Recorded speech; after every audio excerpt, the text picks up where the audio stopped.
morning, guys. It's the next day after we process the potatoes. Let's see how they're doing. And guys, one thing I need to tell you guys about is that when you're storing them on a shelf, take off the rings. That way you can see later, like in a month or so, or when you check on them and check on your canned goods at a regular, at least once a month. You can check those lids every time. If you keep the ring off, you can get something called a false seal. And you think it's solid and it's on there, but it's not. And then you go to take that ring off and the lid just comes right off. So this way, when you store them this way, you can see that a lot quicker. You don't get that, then you don't get the rotting vegetable in your pantry for a long period of time, which is gross, right? So now if I was going to transfer these, I would keep the ring on because this rim here can ding and that can create the seal to break. So you cannot stack these on top of each other because that can cause the seal to break. So if you do, you can put like a piece of cardboard or a piece of wood on top so it's evenly distributing the weight on the jar. But you can't just put like another jar on top of a jar like that. You'll ruin your seal, okay? So I'm gonna put these in the pantry. We'll see you guys back later when we are doing the russets. Off the outside and test the can to make sure that they are secure. And just take the rings off like so. And then I just do that.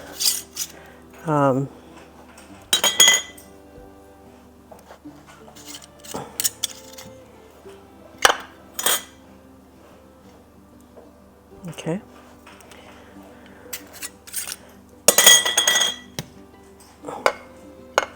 Then I'm just going to write the date on all of these.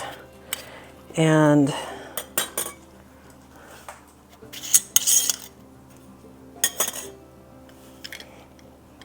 yes, I reused some lids. You guys are probably wondering about that.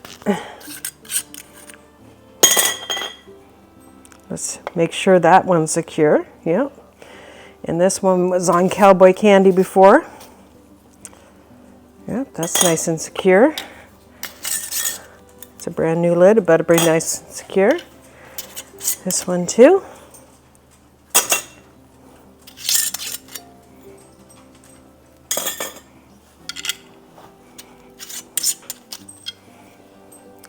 Okay.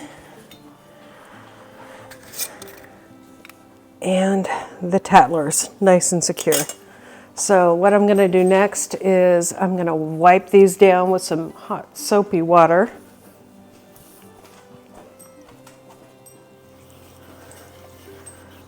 Okay. Sometimes you'll get a little leakage, and so it's good to do that. I'm going to make sure that all of these have the date on them before we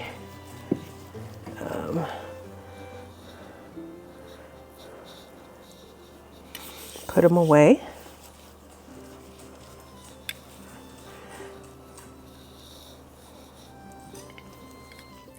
I'm inside now working and going through all these russet potatoes, and we're going to make some French fries. I have this handy dandy machine here,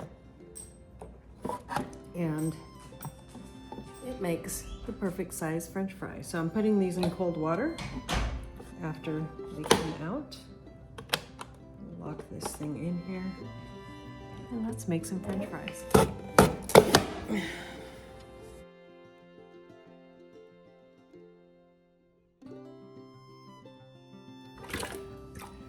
So, I'm gonna stop by the red door and see what's going on. okay. Maybe hopefully I have a big check. Yeah, that would be nice. This is fun, actually. Making French fries. Look at that, that's like perfect.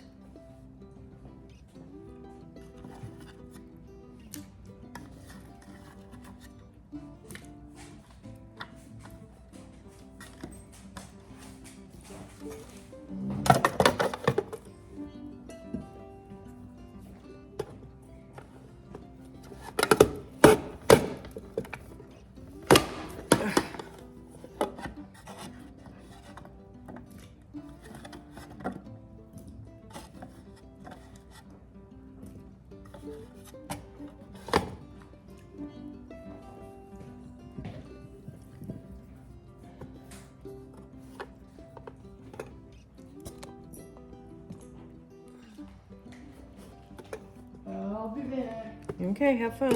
Look.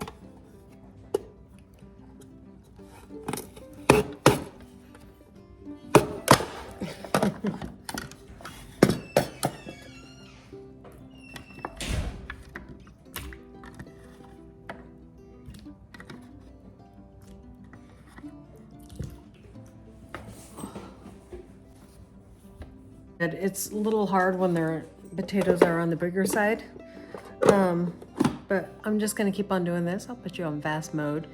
After this, we will blanch these fries, and then we'll put them in the freezer bag. So we'll blanch them in like some salt water, and then just kind of, you know, so that they cook easier. And yeah, then we'll get them in the freezer.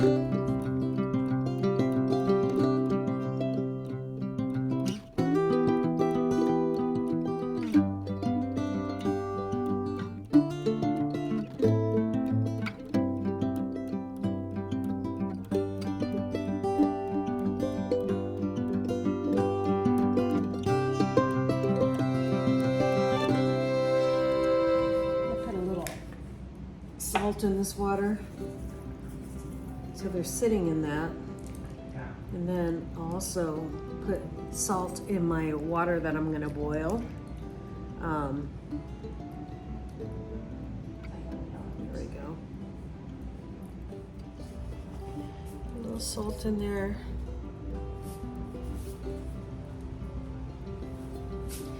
And I get this to a boil.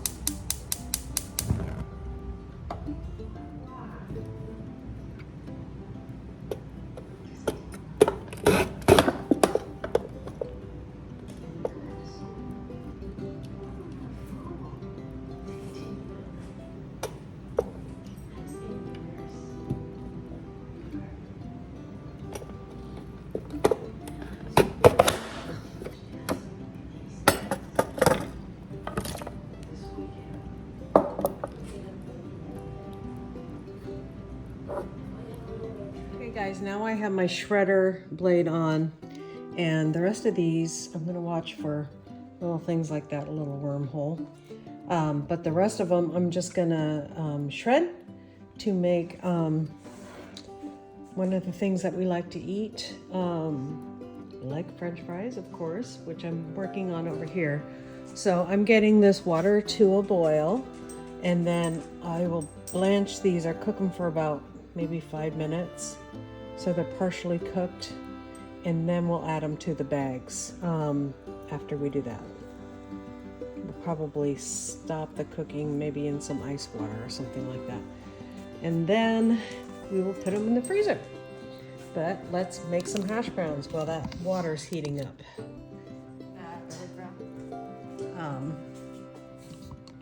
I have something to take out the little anything with a little hole in it. So, in fact, I'm going to cut them in half, make sure that it's not all the way through or something like that. Okay. Just put them in the hole. Middle one right here.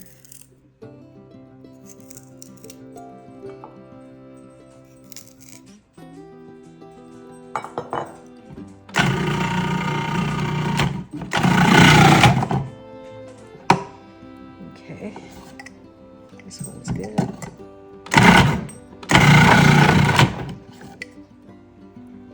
Checking them all before I do it. Skin on and everything.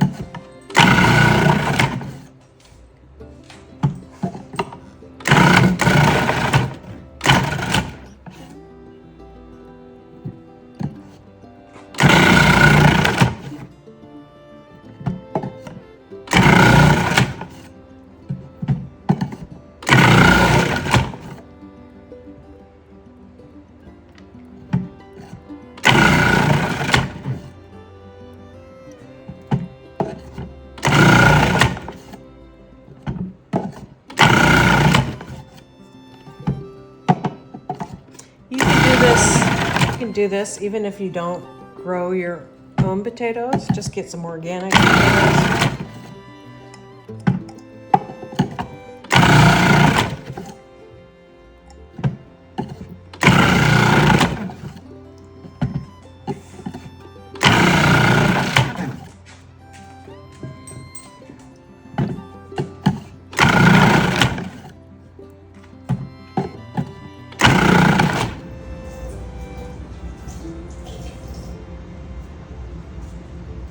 This is how fast our water runs sometimes.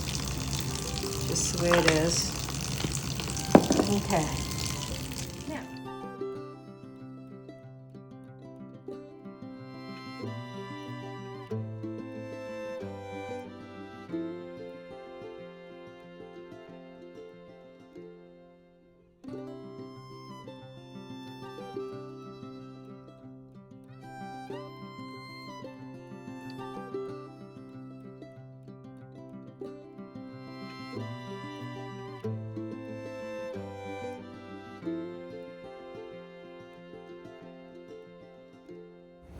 As soon as this comes up to a boil, I'll cook it for like 5 minutes and then it goes into the cooler water. We fill up the bag and that goes in the freezer. And I will show you guys how many we have so far. So I think we're gonna end up with 1, 2, 3. I think there's 4 or 5 bags in the freezer. We have 4 bags in the freezer.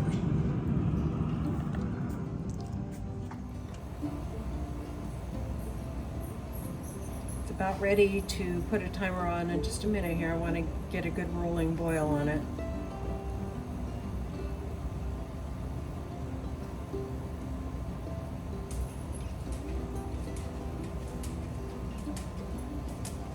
Okay, Siri, give me 5 minutes on a timer. 5 minutes, counting down. Okay, it's been 5 minutes, so I'm pulling these.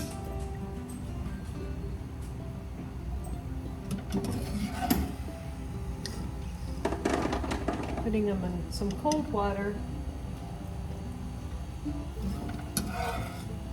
or cooler water.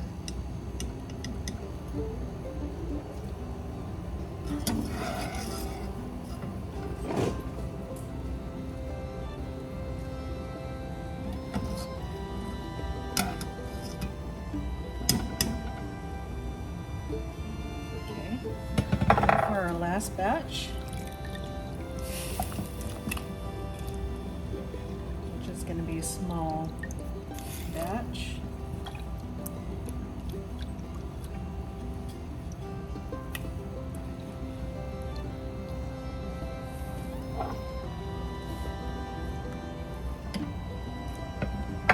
Okay, and then I'll bag these ones up over here. 1, 2, 3 and a half bags of hash browns. We'll find a spot for those in the freezer. 1, 2, 3, 4, 5, 6. 6 bags of French fries. So, not too bad. That's probably what we eat in a year if we eat French fries. So we usually only make them when a younger person's around. So,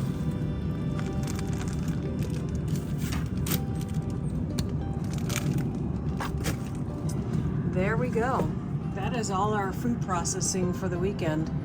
Onions, zoodles, grated zucchini, French fries, and hash browns. There we go. Thank you for watching this video today, guys. God bless you and have a great time. We'll see you next time here on Hedgehog's Homestead. Bye.